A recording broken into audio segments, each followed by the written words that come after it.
മേടച്ചൂടിൽ വിരിഞ്ഞ കനൽപ്പൂവ് ജ്വലിച്ചു നിന്ന പോലെ കത്തുന്ന പകലിനെ പൂനിലാവാക്കി തട്ടകം കാവിലേക്കൊഴുകി.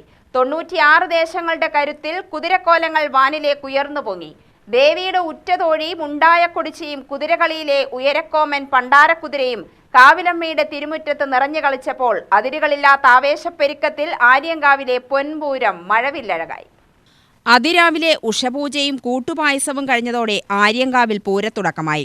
101 കതിനവെടികൾ മുഴങ്ങിയതും ദേവിയുടെ അപദാനങ്ങൾ വാഴ്ത്തി പൂതനും തിറയും കുമ്മാട്ടികളും കാവുമുറ്റം നിറഞ്ഞു. ദേവിക്ക് തിരുവാഭരണം ചാർത്തിയതോടെ പൂരപ്പകിട്ടിന് പൊൻപ്രഭയായി. ആവേശത്തിന്റെ അതിർവരമ്പുകൾ മറികടന്ന തിരുമുറ്റത്ത് ദേശക്കുതിരകളുടെ മത്സര പോരുമുറുകി.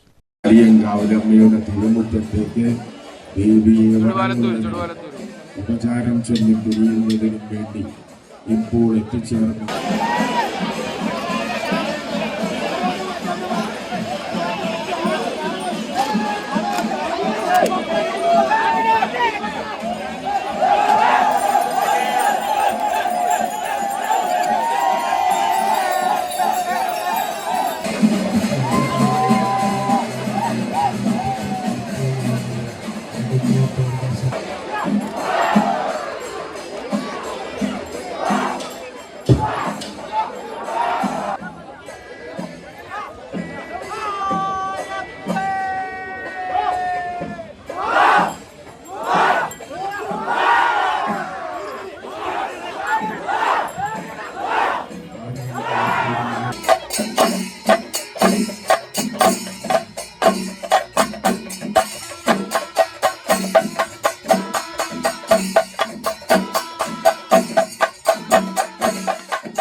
ഉച്ചവെയിലിൽ കാവുമുറ്റത്തേക്ക് മുണ്ടായക്കുതിരയുടെ വരവ് ആവേശമിരട്ടിയാക്കി.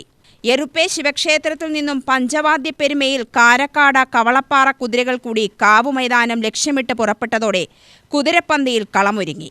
അപ്പോഴേക്കും ചെറുകാട്ടുപുലം, കൂനത്തറ, വടക്കുമുറി, തെക്കുമുറി ദേശക്കുതിരകൾ കാവുമുറ്റം നിറഞ്ഞു. ത്രാങ്ങാലുവേല ആനയിക്കപ്പെട്ടതോടെ പോക്കുവെയിലിൽ പൊൻപ്രഭയിലേക്ക് നീങ്ങി. ആൽമരക്കൊമ്പുകൾക്കിടയിലൂടെ ഇരുട്ടുവീഴും മുമ്പ് താലപ്പൊലിയുടെയും മേളത്തിന്റെയും അകമ്പടിയോടെ മുണ്ടായക്കുതിരയ്ക്ക് സ്വീകരണമായിരുന്നു.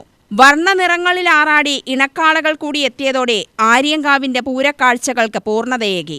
മേളപ്പെരുക്കവും കെട്ടുകാഴ്ചകളും പൂരത്തിന് പ്രൗഢി കൂട്ടിയെത്തിയതും പകൽപൂരത്തിന് സമാപനമായി.